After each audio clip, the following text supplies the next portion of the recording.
Good morning, good afternoon, and good evening, depending with where you are watching us from.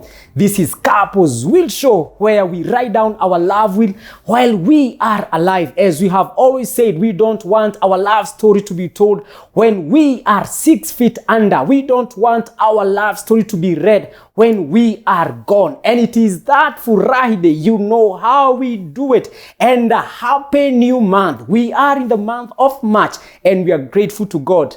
Hey manze, waka inasonga. But we give God all the glory, and we are starting the month in a style. We ended the month in style by learning how to have space, personal space in marriage. And now we are starting this month through, a hot topic. Tonight, we are discussing etiquette and manners in marriage. And who can handle this? I'm having an amazing woman.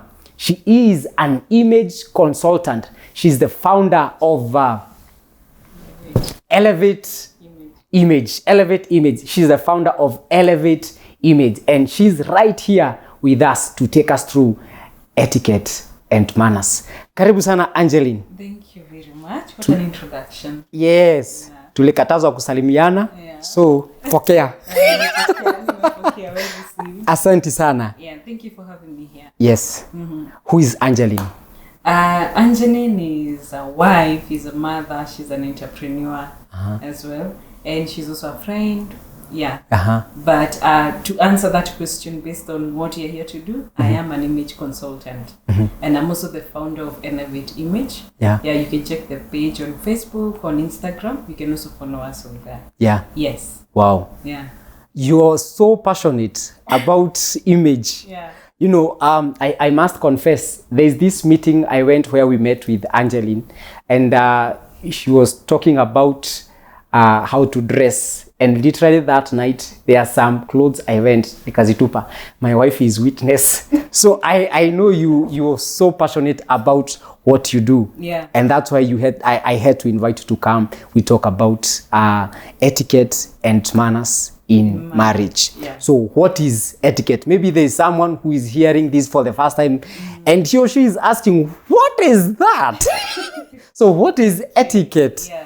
So now we can have the discussion about etiquette, the definition about etiquette, like right from how the dictionary does it. But I want to simplify it. Etiquette means you just being respectful, being considerate, and being sincere in what you're doing. Yeah. Anytime you do that, in whatever situation, you ask yourself those 3 questions and you have it right, then you have etiquette.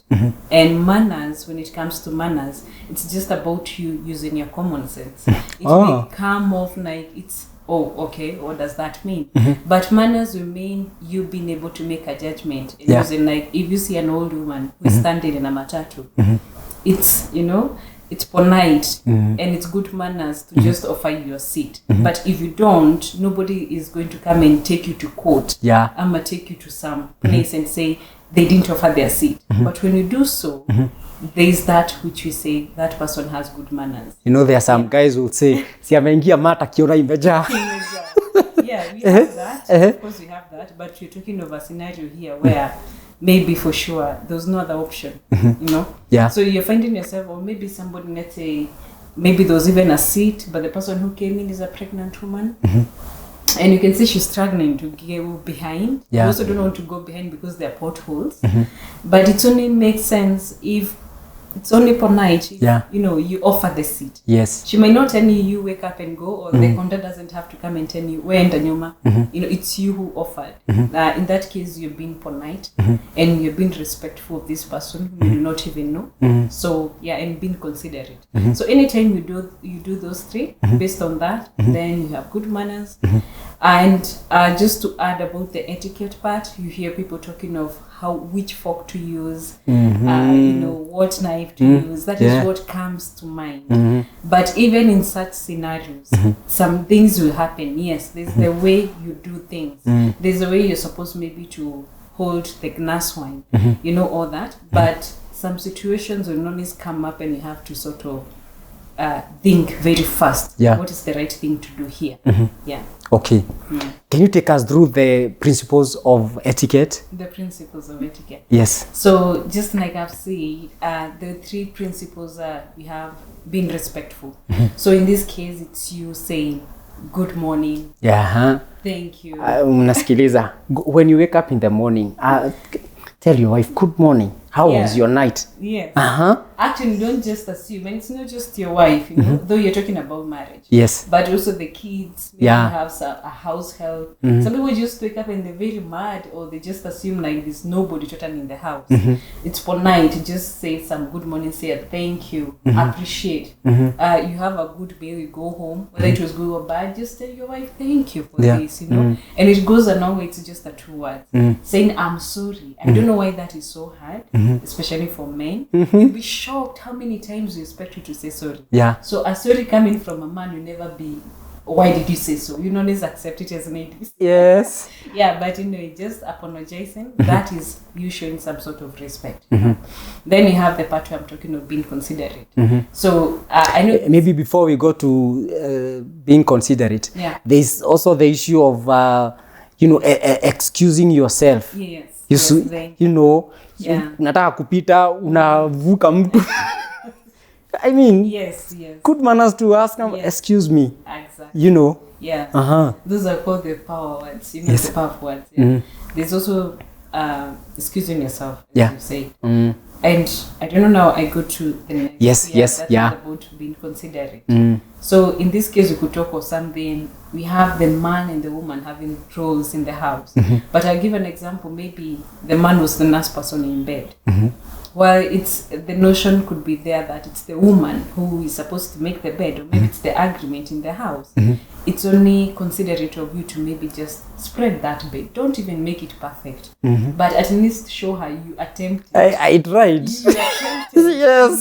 You know? She'll get the message. Yes. She'll undo and yes. And in most cases, it's that little effort that makes the, you know, you're like, oh, nice. Goes a long way. This person tried. And it's just about you thinking about the other person, not being selfish, looking things from your own angle, you know, and also being considerate. I can give an example where you have some cases, in this specific case, because you're talking about marriage, we have like men who decide, this is my house, I come in as I want and I leave as I want, and nobody should ask where I went or what time I came back. You see, as much as you could be the man, you know, and it's your house anyway, it's only polite and considerate to let the other person know I've been it, you know, because this person cares about you. They're likely to get worried, they panic. Even if they go to bed, chances are they're worried at the back of their mind. And these are the small things you do, you do, and they create a very big difference, you know, and it's part of etiquette and manners. As you talk about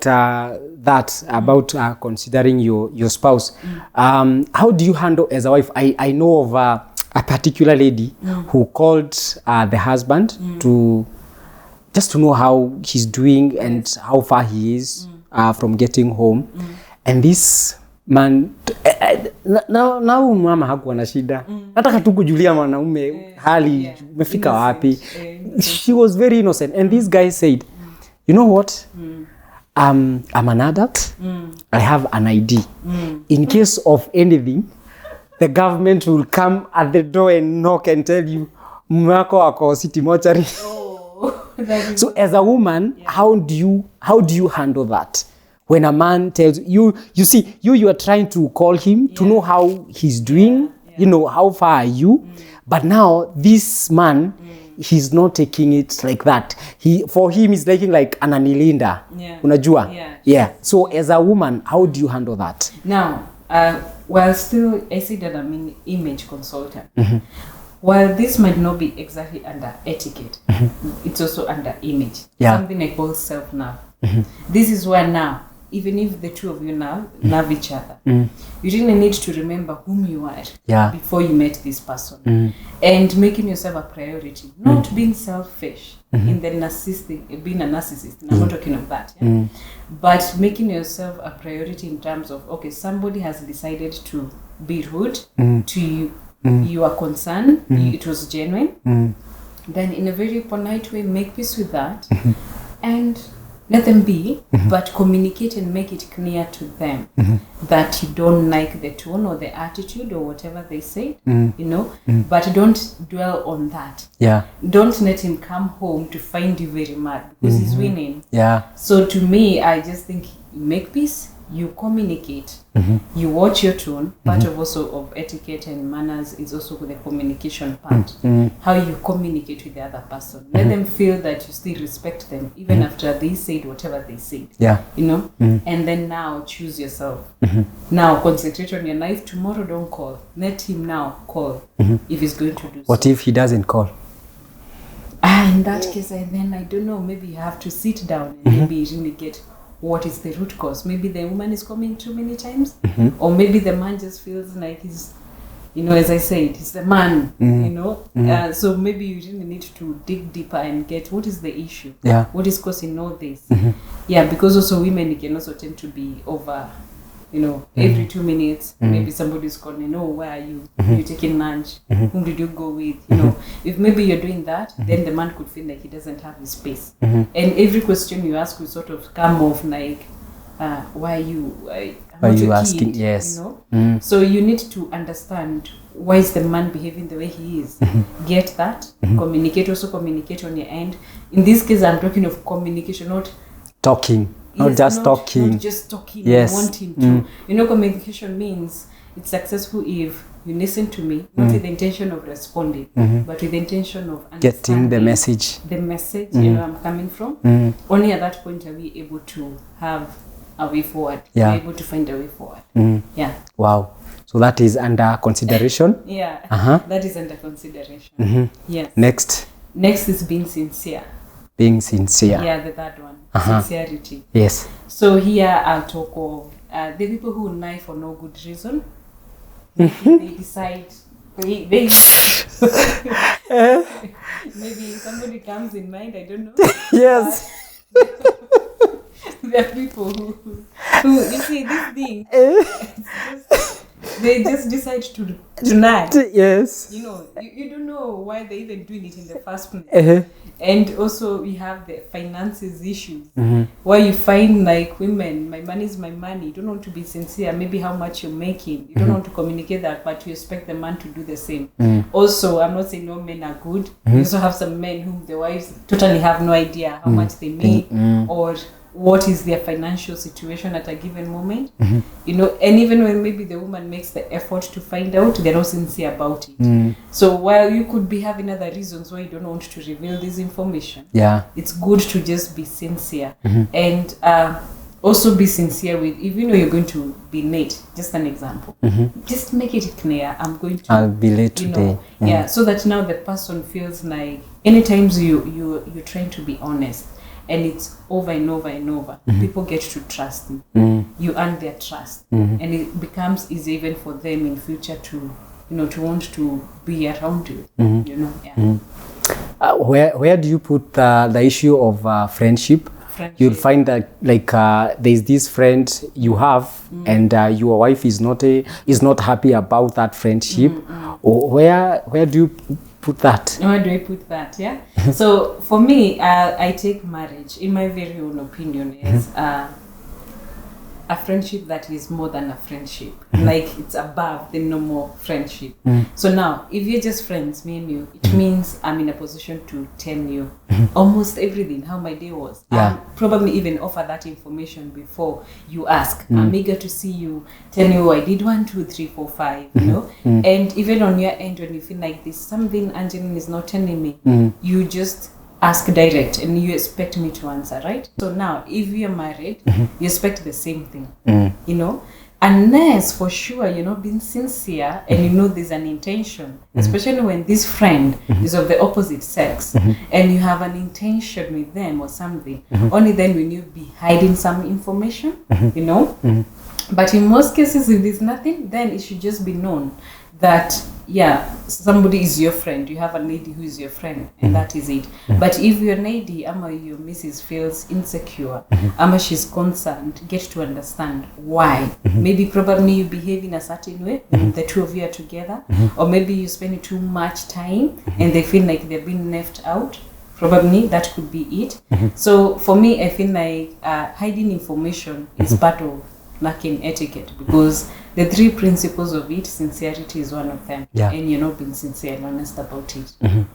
Now, last month, I was somewhere in a meeting, and there's this guy who raised an issue, and he was saying that there's this girl who is hitting on him, and now he was asking, should I go and tell my wife? For him, he has nothing to hide. He wants to be sincere. But the men who are there, they told him, wewe ukijaribu shauri yako, utaambiwa kuna vitu hata mnafanyanga. So how should we go about that?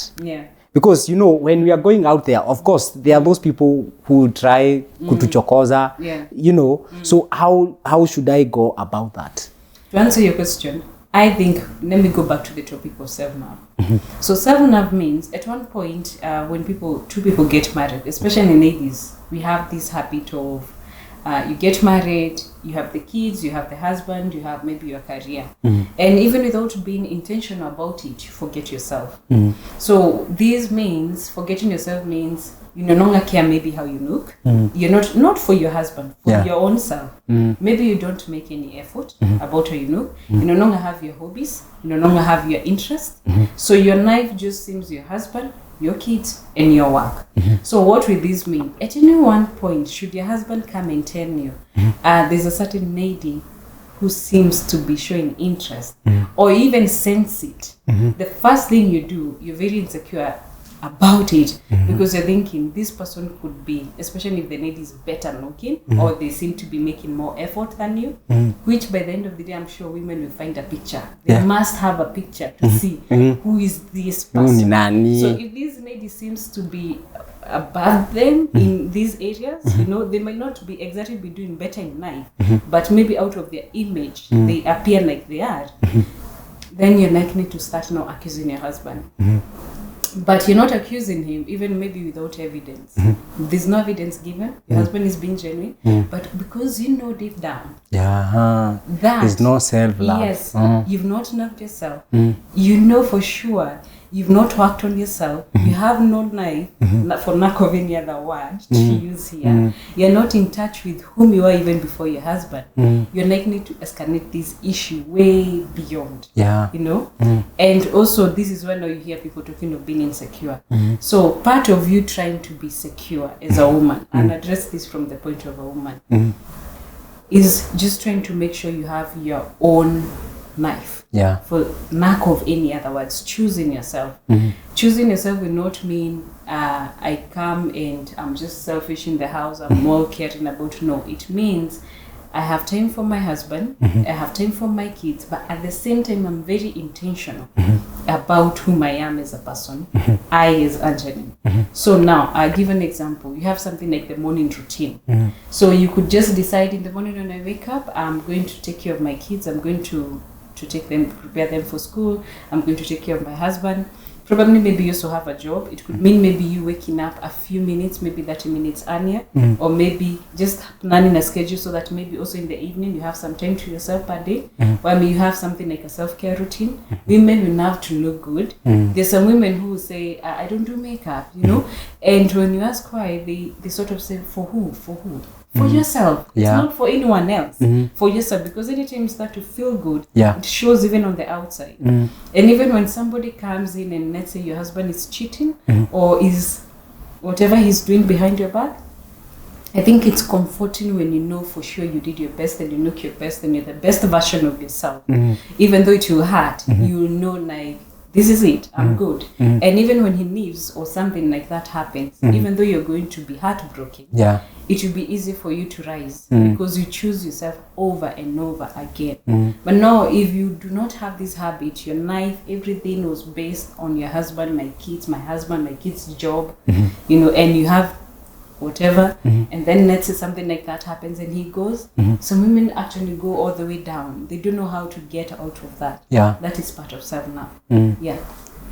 Now, I think there's something I'm getting here, that whatever you're doing, first don't do it for the sake of your spouse, but for the sake of yourself as a person. Yes. You do it for the sake. If I'm dressing, at first, I'm not dressing for him. No. I'm dressing for myself. Yes.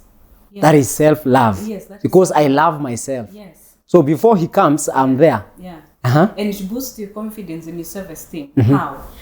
If I am dressing well for myself, it means I want to make myself happy first, right? And I know I'm looking good from head to toe, you know, and even before I leave the house. So whether somebody tells me or not, I know I'm looking good. Whether my husband appreciates it, whether he noticed, because women you hear, oh, I even changed my hair. You can see. No, it's like it was for him to note. Yes. Maybe for sure he's busy or just something. But if you're doing deep down for yourself, it means the rest will only come to add to what you have. Yeah. You know, even the Bible makes it clear. I'm a Christian, let me call that. Yes. It says you love your neighbor as you love yourself. Yes. So now some people don't know how to love themselves. How are you going to love the other person? You see? Until I know how to choose Angeline, until I know the best version of Angeline, whom she is, only then will I be able to love my husband the best way possible. Because what I'm doing to myself is what I expect I'll do to him. It's what I'll extend to him. You get? Yeah? And that's why you find some men, like you find some men who are very mean, very stingy, you know, to themselves. Chances are they are stingy to their women. Because if he cannot spend 5,000 on clothes, how is he going to give you 5,000 to spend on clothes? I'm just here. Yes, I'm just here. You know, it has to, first of all, he has to make peace with you. And in any given case, when marriage, you talk of two become one. By the end of the day, you're still two individuals living in one room. It means me knowing myself, you being the best version of yourself, and then we come together, and then it works. Yeah. Now, there's maybe in this scenario, you'll find that you have dressed for yourself, and you know you're looking good. Yeah. And but the other partner, maybe for you love long dresses, but your husband loves short one. Yes. So when you wear long dresses, for him, you're not smart. Yeah. How do we come to Yes. Yeah. I think let me confess, as I was getting married, my wife really loved long dresses, but today anavanga za hapa because me I love shorter ones. You see, but we came into an agreement. But what about this person? You love long, the other person doesn't love long dresses. How do we come into an agreement? So I don't think I'm the best person, but let me give my opinion here. I think for me, that's why you date. That's why there's that period when you're dating. Because when you're dating, in most cases, you appear in the best version of yourself, especially the first days. You didn't make the effort. You have a dinner date or whatever. And I expect by then, even though you're not asking somebody direct, do you have short dresses or do you have long dresses? You're likely to observe what is the dressing of kind, the style of this person. So if you didn't address it then, and then when we get married, and that's when you are telling me, oh, that dress is too short. I think now you have an issue with the man. Because I've been the same person, I've been myself, unless now you are faking whom you are all along, waiting to get me into your house so that now you tell me, any dress that is, I've seen that, any dress that shows your knees, not in my house. Yes. You know, and they make it clear. And maybe for the woman, like for me, I'm very comfortable in short dresses. And I don't even struggle. I don't even remember it's short. I'm very okay. So you can only imagine if I get my husband who will tell me, no, you don't wear that anymore. I feel like that is not whom I am. And you don't want somebody to dictate, to tell you this is the version you want to be. You need to first of all know yourself. You'll make it clear. But also you can sit down, as you're saying, discuss with the person, have an agreement, convince them, understand what is the root cause. Probably they've been taught that if a woman wears short dresses, she's likely to cheat, she's likely to do, you know, there are all those things you're told in our childhood. Whether you're told verbally or you just had society, you know, address those issues. And then maybe get to an agreement. Oh, Yeah. wow, Yeah. lovely. This is Couples Wheel Show. This is where we write down our love wheel while we are alive, and we don't want our love story to be told when we are dead.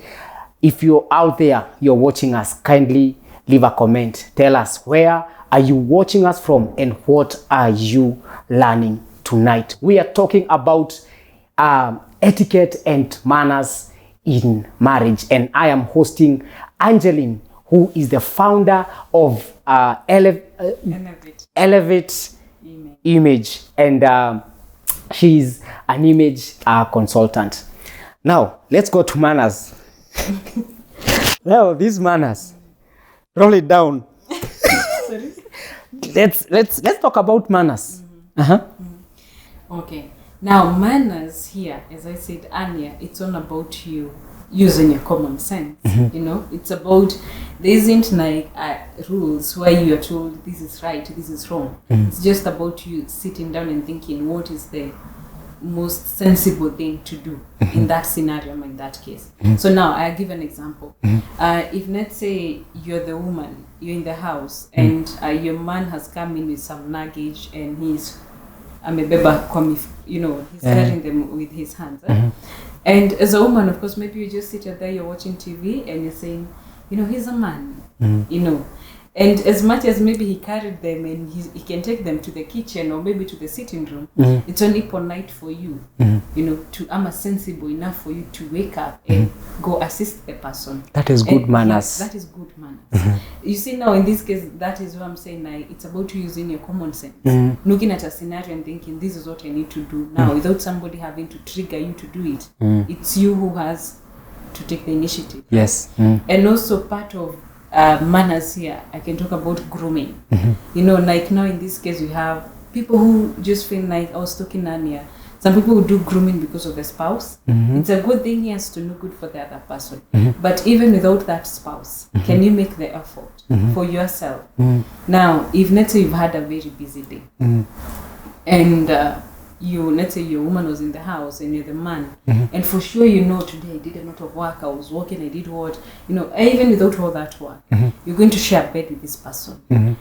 You don't need somebody to tell you need to take a shower. I don't need to get to bed to tell you, something is smelling here.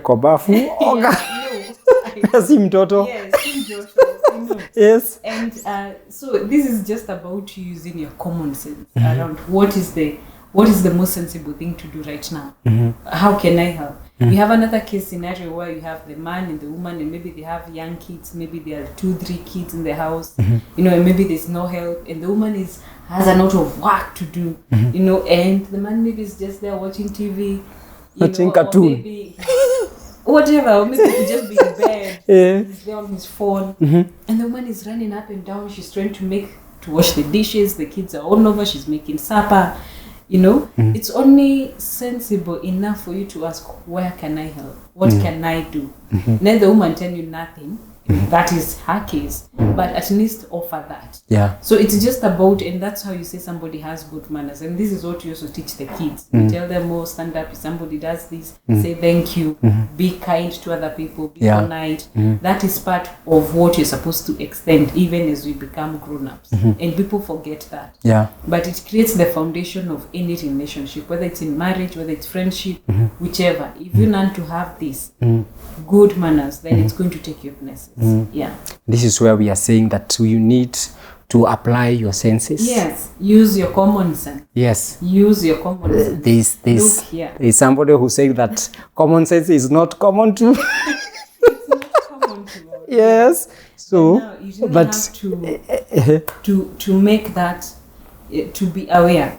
Part of all this, when you talk about image, you say now I'm an image consultant. Part of it is you being self-aware of, self-awareness. Let me bring that topic up. Being aware of yourself means you are not of what is around you, yourself, and also what is happening around you, and you're in touch with really whom you are as a person, not just existing. Some people just exist. They're actually alive, but they are, if they move from here to Thika, they are likely to see nothing apart from their own phones, you know. And some people, you only awaken that when you're in touch with whom you are as an individual. It means you pausing and thinking, who is Winnie? Yeah. Who am I? What do I want my kids to think of me as? What do I want my wife to think of me as? How can I be a better husband? You know, without your wife coming to tell you, oh, I want you to do this, I want you to do this. It's just you being aware, oh, I think I can work on 1, 2, 3. So when that situation comes, you're able to act better. Or even when you're living your everyday activities, you're more aware and you have more intentions. You know, you intend. Yeah. This is what I'm going to be like. It helps you to become a better version. Wow. Yeah. Wow. That's how you awaken your common sense. Yes. Let's talk about self-love a bit as we wind up. Yeah. How should one practice self-love? Because this is something that is affecting many people. You'll find that maybe your husband said something, but because you have an issue with self-esteem, you kind of believe what he's saying, and it's like you get to a point you forget who you are. Whom you are. And so we need to have that self-love. Okay. So what I'll say about self-love is, it's sometimes you even do things. I don't know if you found yourself like, at this moment, there's a certain price you've given yourself. Like, not because of budget, but because of just something somewhere told you cannot buy a shirt worth 10K. You know, yeah, it's a big figure. But even when you have all the money in the world, there's just something that is inside your brain that has told you, no, I cannot buy that. Are you getting it? Yeah. You're not talking of budgeting here, you're talking of you having none of it. That comes from most cases, like I talked about your childhood traumas, or how you raised, or whatever, all that information that you absorbed as a child from your parents, from your home, from society. And so as we grow up, there's a way we treat ourselves, what we're told by society. And part of the message that comes across is it's bad to be selfish. So these will mean, like in most cases, like in my case, I grew up without learning how to have boundaries with people. Because when I was told I'm being selfish, it's anytime I tried to say, no, I don't want this, and somebody said you're selfish, then I had to do whatever they were asking for, so that now again I'm not selfish. But now that lack of boundaries, that lack of saying no, this is what I deserve, that part of you saying I'm not taking this, all that is lack of, it's part of lacking the self-love. So now one of the ways I can say you can practice this is you first of all sitting down and learning what are those boundaries, those things you put around yourself. Yeah. You know, and what are those things that when somebody says about you, they really trigger you. If somebody tells you, Winnie, you know, just an example, Winnie, you know, you're skinny, just an example. If somebody tells you feel so mad the whole day, and chances are maybe you're just slim, you know, but why does it trigger you that much? So just sit down and get the root cause. Why is this coming from? Probably you grew up knowing if somebody's skinny, they are not doing well, or maybe they are whatever. So when somebody tells you that, you might not be aware, you feel bad. And once you find that root cause, then now, and you tackle it and you deal with it, then that is it. Your confidence, your self-esteem will always go up. So it means even if somebody repeats that tomorrow, it has no much effect on you. You make peace with it and you're okay. It's no longer making you angry. So the self-love for me, I think it's women. Okay, let me not talk of women. It's just people deciding to work on themselves for their own good, and them taking the initiative to do so on their own. As we wind up, what does etiquette and manners say about these gadgets? Because you'll find people in the evening, they have gathered together to have supper, but kila mtu ako kwa simu.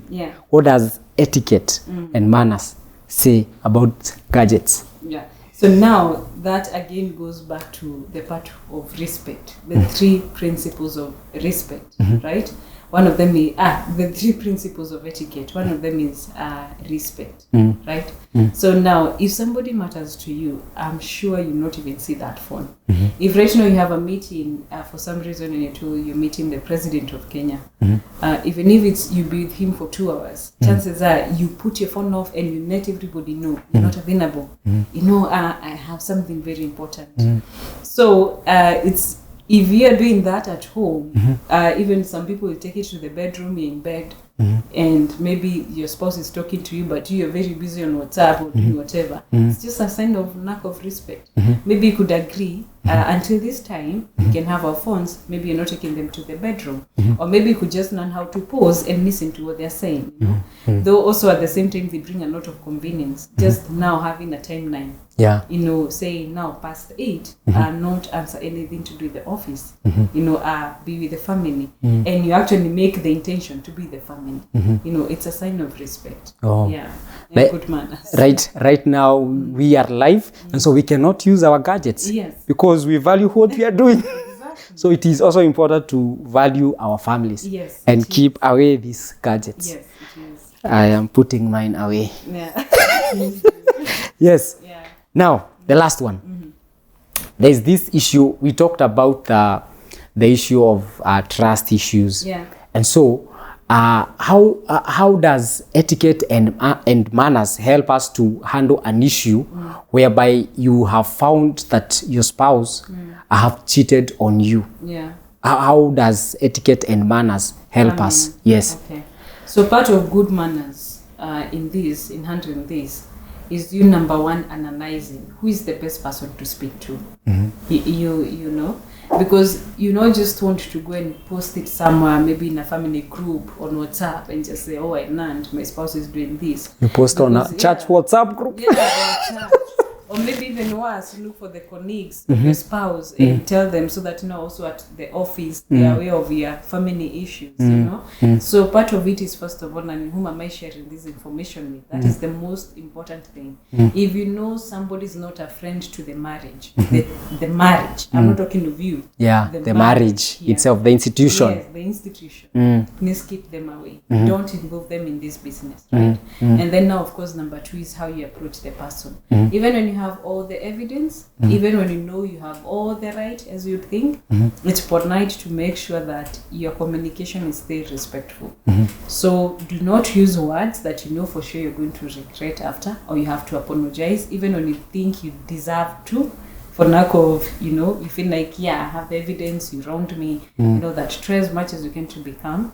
Don't go conning words. And then, of course, number 3, get to make sure that this information, if you feel like you're going to have issues between the 2 of you, maybe you're going to fight, or your spouse is going to do whatever, get at that party, which is what I talked of the first time. Yeah. Yeah, I think those will be the most crucial things. Wow. Yeah, Wow. Thank you. Yeah. Angeline, thank you for coming. We are happy. Yeah. I personally have learned. Yes, I have learned a lot, and I am grateful. Thank you for coming to be with us and speaking to our viewers. Your parting shot? Yeah. So my parting shot here is, I think mainly, I'll speak to the ladies mainly. I think we need to make the effort to just love ourselves, to appreciate ourselves, you know, to be intentional about how we look, what we think, what we do, because as I said, like, image is not just about how you look, it starts in the mind. So you really need to work on your confidence, you need to work on your self-esteem, and I think that is going to help you go a long way. And yeah. Wow. How can someone reach out to you? Okay, you can reach out to me via Facebook. You go, there's a page, NFH Image, and also on Instagram, NFH Image. And also you can, you can also check the website, that is www.nfhimage.co.ke. Yeah, wow. Thank you. Thank you for coming. Yeah. God bless you. God bless you. That is it. We come to the end of tonight's show. This is Couples Will Show, with me, Willie Kinyash, and this is where we write down our love will while we are alive. We don't want our love story to be told when we are 6 feet under. We don't want our love story to be told when we are gone. Until next Friday, it is a good night for now. God bless you, and God bless your marriage. And kindly remember to leave a comment. Tell us what you have learned tonight. Kwaheri.